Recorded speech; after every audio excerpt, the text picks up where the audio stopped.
They Glow by Night by Lori Doyle. My name is Amy. My real name is Amy, but I prefer Amy since it's more original and seems kind of French. Sometimes when I write Amy, I use a little heart to dot the I, but I think I might be growing out of that. I am, after all, almost 10. You would think an almost 10-year-old wouldn't need a babysitter, but then again, you're not my parents. They are convinced that I still need a sitter. It's your money, I keep pointing out to them. If you want to throw it away on a babysitter, that's up to you. Anyway, Emily's not so bad. Sometimes we actually have fun, since she always brings a supply of the newest shades of nail polish for me to try. But on this particular night, I was having a hard time concentrating on the glowing green goddess Emily was applying to our fingers and toes. Outside, it poured rain. Lightning flashed across the sky, and thunder cracked so loudly it seemed to be exploding right in the living room. I could feel myself getting more and more nervous. Not for myself, of course. I was worried about my parents being out in the storm, however. Just as Emily was putting the finishing touches on my right pinky toe, there was a flash of lightning followed immediately by the loudest crack of thunder I'd ever heard.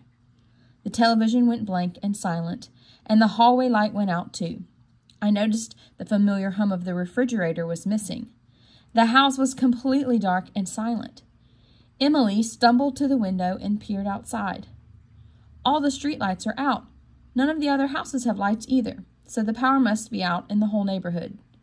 She slowly bumped her way over to the phone and picked up the receiver. No dial tone, she said glumly. The telephone lines must be down, too. She stopped and thought for a moment. Your parents must have a flashlight around here somewhere. Do you know where they keep it?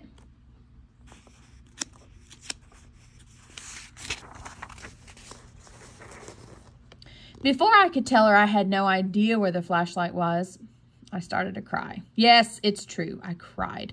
I wailed. I boo-hooed like a baby. I pressed my hands over my eyes to stop the flow, and still the tears kept coming. We were stuck here in the dark and quiet forever. And to top off my fear and misery, what did I hear? Emily, laughing. That was the last straw. Here we are, I sobbed, stranded in the dark with my parents lost, no doubt, in the storm, and you're laughing. Look, Amy, she said. She reached out for my hand, and there, glowing in the dark, were my 10 fingernails, and down at my feet were my 10 glowing toenails. I looked over at Emily, whose toes and fingers were all aglow too. Glowing green goddess was fluorescent. See, we're not completely in the dark, she said. We can use our toes and fingers to guide us. At least we won't bump into each other.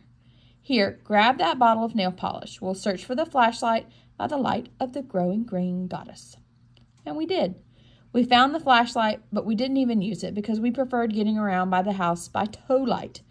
My parents eventually got home, and the telephone and electrical service were restored.